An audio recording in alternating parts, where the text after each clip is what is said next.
Today, Joe's going to show us how to make bacon, cheese, fry cakes, or fry jacks. You're watching the Bear Pantry Show.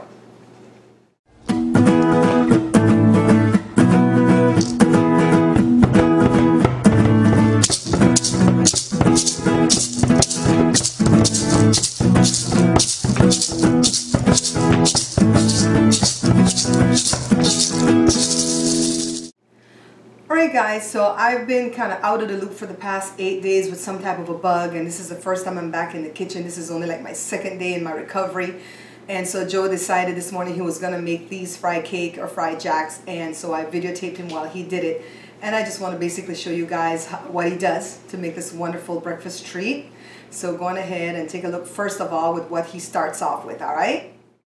Joe is using Edam cheese or Dutch cheese. Of course, you can use any cheese that you like. We're going to use baking powder. So far in this bowl, we have 2 cups of all-purpose flour, 2 teaspoons of baking powder, and some cheese.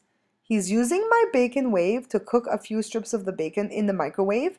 And I do have a review at the other channel on this thing that I'll link you guys to, alright? He doesn't want the bacon to be too overdone or crunchy, so he only cooked it for 3 minutes in the microwave. And then he put it in my NutriBullet cup and he's blending. By the way, guys, I just bought a new NutriBullet and I was able to donate the old one to someone in Belize, and I'm really enjoying my new toy. So Joe wants the bacon to be in very fine pieces because he wants more of the flavor of the bacon in the dough rather than chunks or crunchy pieces. So all he's doing is adding the bacon to the stuff that's already in the bowl, which is the flour, baking powder, and cheese. And all that's left to do now is to add the wet ingredient, which is the milk. And I'm using whole milk, but you can use 2%, 1%, or non-fat.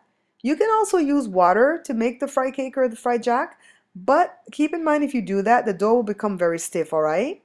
Joe is really patient at adding the wet ingredients slowly because he knows if he overwets this dough, he's going to have to add more flour and then it'll become stiff.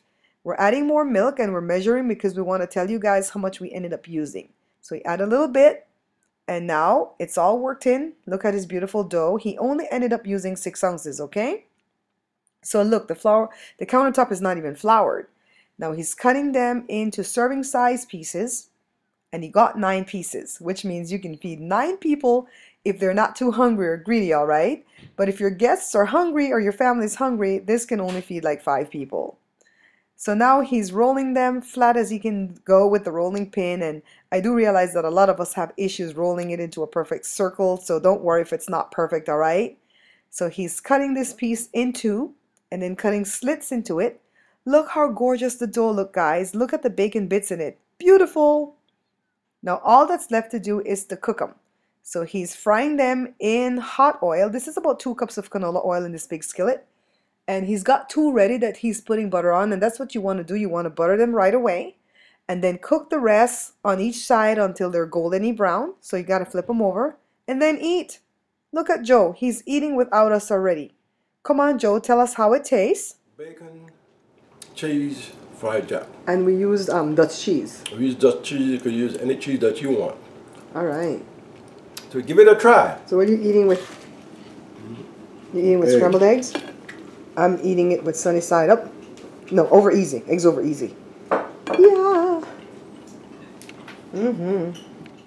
Alright guys, so this was a short and sweet one. First of all, I want to give a shout out to my family right here to join the kids, because when I've been sick over the past 8 days, they really have pitched in to help out in the household, keeping the house clean and cooking the foods and so on.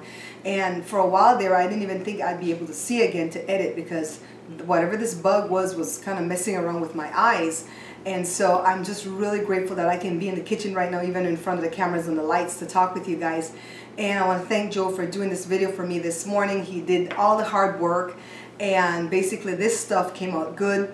I want to let you guys know that when you put the cheese and stuff in the flour, it changes the texture of the dough, and basically it comes out more like a fritter, you know, like Kong's fritter or potato fritter or something like that. It's really, really good. I was so shocked. He's been wanting to do this for a while. He gets all these thoughts and ideas. I always tell you guys that he taught me how to make 90 to 95% of the stuff that I know how to do in the kitchen.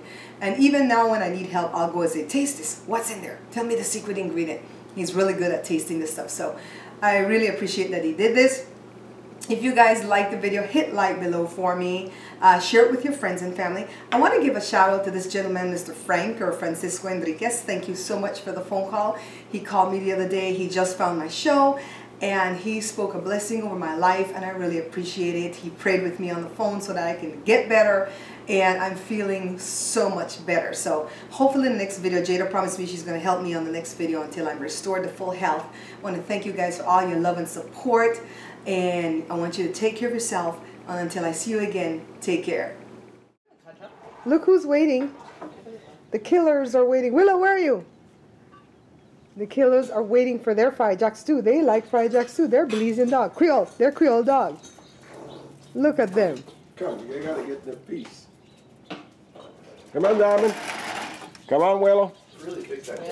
Hey. Please check out my review channel right here on YouTube. It's called Bear Pantry Talk. Also, check out my vlog channel. It's called Babs Bear Talk.